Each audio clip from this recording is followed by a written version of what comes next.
Hi friends, welcome to Sri creative edge. ఈ వీడియోలో బెల్లం రొట్టె ఎలా ప్రిపేర్ చేయాలో చూపించబోతున్నానండి. ఎప్పుడు పిల్లలకి కేక్ లాంటివి కాకుండా ఇలా ఒకసారి బెల్లం రొట్టె చేసి చూడండి.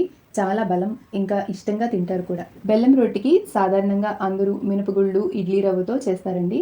అయితే ఇది అలా చేసిన బెల్లం రొట్టె కాదు, కంట్రోల్ బియ్యం అంటాం కదా, రేషన్ బియ్యం అని కూడా పిలుస్తారు. ఆ బియ్యం నానబెట్టి వేసిన బెల్లం రొట్టె.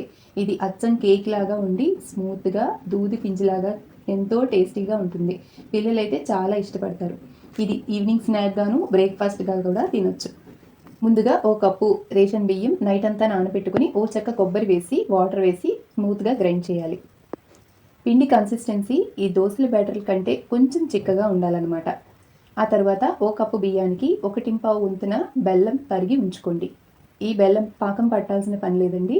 దీన్ని 2 స్పూన్ల వాటర్ యాడ్ చేసుకొని పాకం కరిగేంత వరకు స్టవ్ మీద కలుపుతూ ఉంచండి.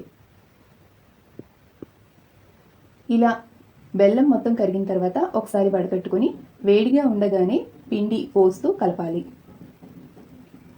ఇప్పుడు పలుచగా చలివిడి తయారవుతుంది. ఈ బెల్లం రొట్టె చాలా స్మూత్గా ఉండి పిల్లలు స్నాక్గా కానీ బ్రేక్ఫాస్ట్గా కానీ తినడానికి చాలా టేస్టీగా ఉంటుంది.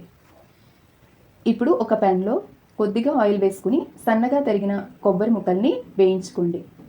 కొబ్బరి ముక్కలు సగం వేగిన తర్వాత ఇందులోని నువ్వుల పప్పుని 2 స్పూన్లు యాడ్ చేసుకొని కలుపుకోండి. బియ్యం ఎంత నానితే బెల్లం రొట్టి అంత టేస్టీగా ఉంటుందండి. రాత్రి నానబెట్టుకుని మరుసటి రోజు సాయంత్రం కూడా మీరు బెల్లం రొట్టి వేసుకోవచ్చు. ఇప్పుడు ఈ పిండిలో 1 టేబుల్ స్పూన్ వరకు యాలకుల పొడిని యాడ్ చేసుకోండి. ఆ తర్వాత కొద్దిగా ఉప్పు, 1/2 స్పూన్ వరకు బేకింగ్ సోడా లేదా వంట సోడాని యాడ్ చేయండి. ఇలా లోతుగా మందంగా ఉన్న గిన్నెలో మనం బేక్ చేసుకోవాలి. ఇందులో కొద్దిగా ఆయిల్ యాడ్ చేసుకొని మనం వేయించుకున్న కొబ్బరి, నువ్వుల పప్పుని వేసుకోండి.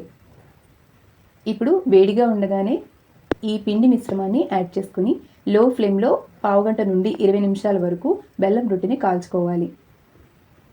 నైఫ్తో కానీ స్పూన్తో కానీ కుక్ అయింది లేనిది చెక్ చేసుకోండి. బెల్లం రొట్టె పూర్తిగా చల్లారిన తర్వాత ఎడ్జెస్ లూజ్ చేసుకొని ప్లేట్లోకి తీసుకోండి.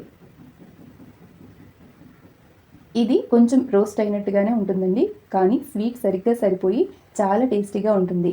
ఏమాత్రం విడిచిపెట్టకుండా తినేయగలరు. బెల్లం దిబ్బ రొట్టెని కూడా మినపగుళ్ళతో ఎలా ప్రిపేర్ చేయాలో నెక్స్ట్ వీడియోలో చూపిస్తాను, తప్పకుండా వాచ్ చేయండి.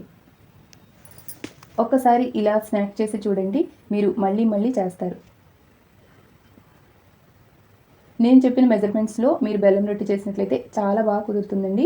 ఒకసారి మీరు ట్రై చేసి మీకు ఎలా కుదిరిందో కామెంట్ చేసి చెప్పండి. మరిన్ని టేస్టీ వంటల కోసం శ్రీ క్రియేటివ్ ఎడ్జ్ ఛానల్ని సబ్స్క్రైబ్ చేయండి. అలాగే ప్రేయర్స్ కూడా వినొచ్చు. చూసారుగా, ఈ వీడియో మీకు నచ్చితే తప్పకుండా ఒక లైక్ చేయండి. సబ్స్క్రైబ్ చేసేటప్పుడు కిందనే ఉన్న బెల్ ఐకాన్ని ఆన్లో ఉంచుకోండి.